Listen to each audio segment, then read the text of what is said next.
क्या आप भी एक पेरेंट हैं और आपको लगता है कि because you are the parent of the child, आपका बच्चे की पर्सनालिटी बिल्कुल आपकी तरह होगी? Then you are mistaken.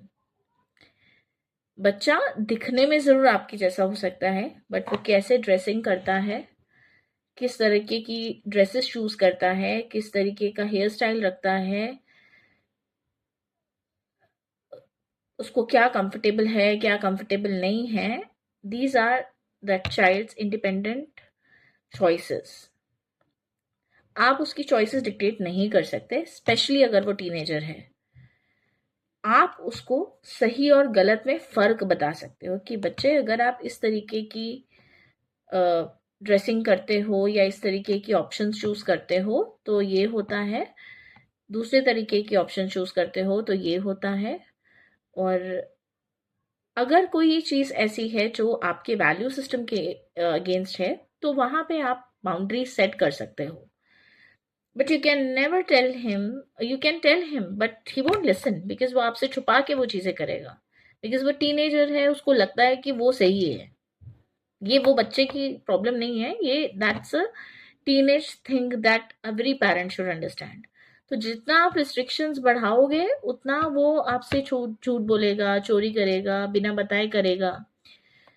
जितना आप उसे क्लैरिटी दोगे कि ये करने से ऐसा होता है, इस तरीके से ड्रेसअप करने से सोसाइटी में हम रहते हैं, हम क्या परसेप्शन आता है लोगों का हमारे बारे में, और अगर हम इस तरीके से ड्रेसअप करते हैं, या depending upon what where we are going, what activity will be doing, उसके बेसिस पे अगर हम ड्रेसअप चूज करते हैं तो हमारे लिए अच्छा होता है, हमारे को हेल्प करता है। आप उसको सजेशंस दे सकते हो, आइडिया पर्सपेक्टिव्स दे सकते हो, but you can never tell him that you do this and you don't do that. You can put boundaries when it comes to uh, if the child is not listening to you and still doing things, then you can limit the expenditure you want to do on that. आप उसे clearly बोल सकते हैं ये बात कि आपको अगर मैं इन choices, these choices are not as per my values, so I will not be the one who will be paying for this. That's it. Set the boundary over there.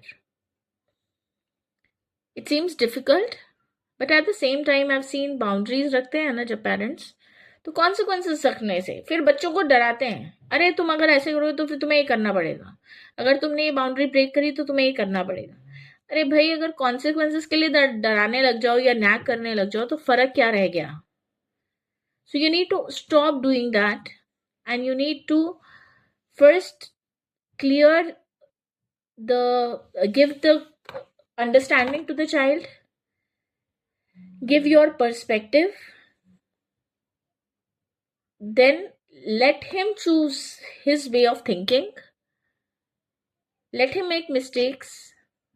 But अगर आप कोई चीज ऐसी है जो आपके वैल्यू सिस्टम के against है, so share your perspective, tell him कि ये मेरे वैल्यू सिस्टम के अगेंस्ट है and I am not going to pay for that, and वहां बाउंड्री आप सेट कर सकते हैं।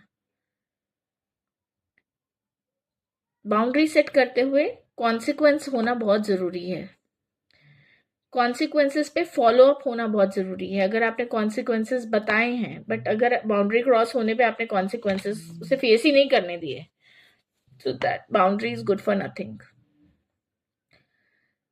Focus on this, take care of this. I'm sure you will be at peace with your teenager.